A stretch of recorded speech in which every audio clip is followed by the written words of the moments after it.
प्यारे बच्चों, नमस्कार। मैं सूर्य प्रकाश आदर्श विद्या मंदिर माउंट आबू। तो भाई आज की संस्कृत की ऑनलाइन क्लासेज में एक बार फिर से आप सभी का स्वागत है।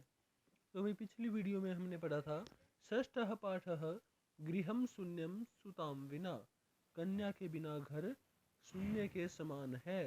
तो इस पाठ के अंदर हमने अभ्यास के प्रश्न उत्तर में प्रश्न नंबर 4 तक कर लिए थे। आज हम देखते हैं प्रश्न नंबर 5।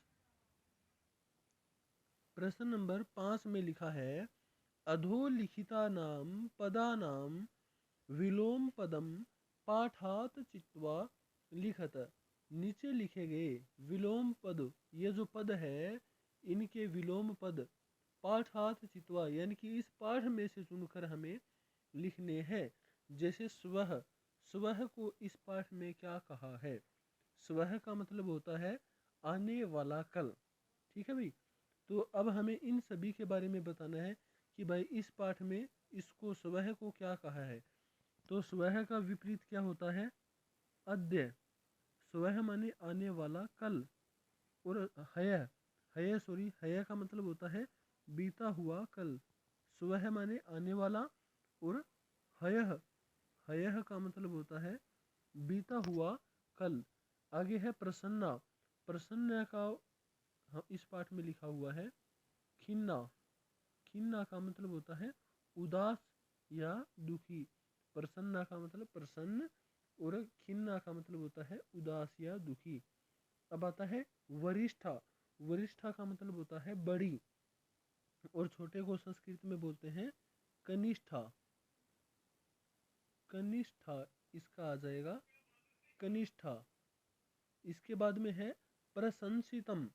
प्रशंसितम का मतलब होता है प्रशंसा करने योग्य, और इसका विपरीत बनेगा गृहीतम।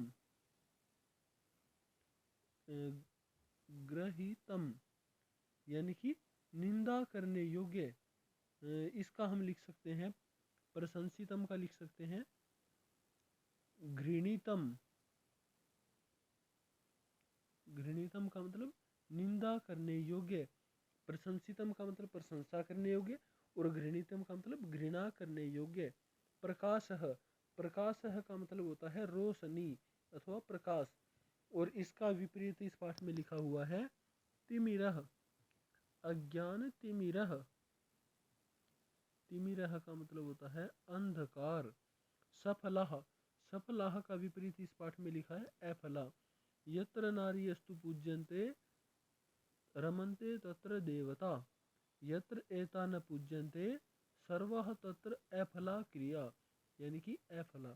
सफलः का विपरीत बनेगा अफलः। इसके बाद में आगे है निरर्थकः। निरर्थक का मतलब बिना किसी अर्थ के या फिर व्यर्थ बेकार, और इसका विपरीत बनेगा सार्थकः। इसका विपरीत बन जाएगा इस पाठ में सार्थकः। सार्थकः। तो भाई इसी तरह से आगे आता है प्रश्न नंबर 5। रेखांकित पदम आधृत्य प्रश्न निर्माणम कुरुत। रेखांकित पदों को आधार बनाकर हमें प्रश्न निर्माण करना है। तो सबसे पहले है प्रसन्नतायाः विषयो अयम। तो यहाँ पे प्रसन्नतायाः इसके नीचे अंडरलाइन है, ये क्या है?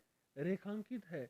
और इस रेखांकित पद को आधार बनाकर हमें प्रश्न निर्माण करना है, यानी कि इसका हमें प्रश्न बनाना है। तो कैसे बनाएंगे? प्रसन्नतायाः ये जो है षष्ठी विभक्ति का, षष्ठी विभक्ति का एक वचन है, एक वचन है।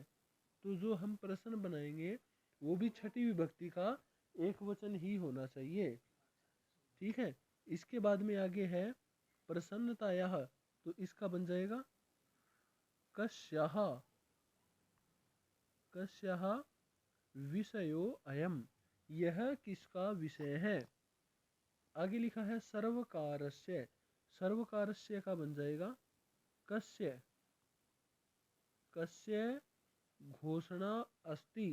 अब यहाँ पे सर्वकारस्य को हम काट देंगे और यहाँ पे लिख देंगे कस्य घोषणा अस्ति, और लास्ट में ये पूर्ण विराम है इसको हटा के यहाँ पे लगाएंगे प्रश्नवाचक चिन्ह, प्रश्नवाचक निशान हम यहाँ पे लास्ट में लगा देंगे। इसके बाद में लिखा है अहम स्वापराधम स्वीकरोमि। स्वापराधम, इसके नीचे अंडरलाइन है, तो यहाँ पे हम स्वापराधम को कट कर देंगे, इसकी जगह पे लिखेंगे किम। अहम किम स्वीकरोमि, और लास्ट में लिख देंगे प्रश्नवाचक चिन्ह। लास्ट में क्या आएगा? प्रश्नवाचक चिन्ह। ये लास्ट में आ जाएगा प्रश्नवाचक चिन्ह। इसके बाद में आगे आता है समयात पूर्वम आयासः, ये आयासम करोसि। समयात माने समय से, पूर्व माने पहले, आयासम करोसि यह प्रयत्न कर रहे हो।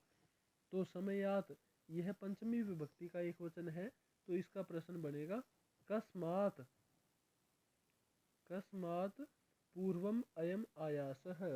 ठीक है, अभी लास्ट आता है इसका अंबिका क्रोडे उपविशति। क्रोडे ये है सप्तमी विभक्ति का एक वचन, तो इसका बनेगा कुत्र। अंबिका कुत्र उपविशति, अंबिका कहाँ पर बैठती है। इसके बाद में आता है प्रश्न नंबर 7, तो 7 को हम अभी कर लेते हैं। अधोलिखिते संधि विच्छेदे रिक्त स्थानानि पूरयत। नीचे लिखे गए संधि विच्छेद में रिक्त स्थान भरने हैं। तो इसमें लिखा है न उक्तवती नोक्तवती, तो इसका संधि विच्छेद जब हम करेंगे तो न जमा उक्तवती, यहाँ पर न के अंदर अ है, वो ए और ऊ का ऊ दोनों मिलके बन जाएंगे ओ, दोनों मिलके बनेंगे ओ। न जमा उक्तवती बराबर नोक्तवती, इसके अंदर हो गई गुण संधि। इसके बाद है सहसैव। सहसैव के अंदर क्या हुआ? सहसा जमा एव। इव देखो, सहसा का आ और एव का ए, ये दोनों मिलकर आई बन जाएंगे, आई, यानी कि यहाँ पे होगी वृद्धि संधि। क्या बनेगा? सहसैव। इसके बाद में है परामर्शानुसारम, तो इसका बनेगा परामर्श जमा अनुसारम। तो यहाँ पे परामर्श के अंदर ए है और अनुसार का ए है, तो ये दोनों मिलके बन जाएंगे आ, परामर्श अनुसारम, यानी कि परामर्शानुसारम। इसी तरह से आगे है वध जमा अरहा, वधारहा, यहाँ भी ए और ए मिलके आ बन गया, वधारहा। और अधुनैव सहसैव, इसी तरह से ये बनेगा। इसमें था सहसा जमा एव, यहाँ पे अधुना जमा एव। ठीक है, बिल्कुल उसी तरह से बनेगा। और अभी ये लास्ट है प्रवृत्तोपि, इसके अंदर आएगा प्रवृत्तः जमा अपि। अब यहाँ पे जो विसर्ग है, इस विसर्ग की जगह पे ओ बन जाएगा, ओ। ठीक है, प्रवृत्तोपि, इस तरह से ये बन जाएगा। ठीक है भाई, आज की वीडियो में इतना ही।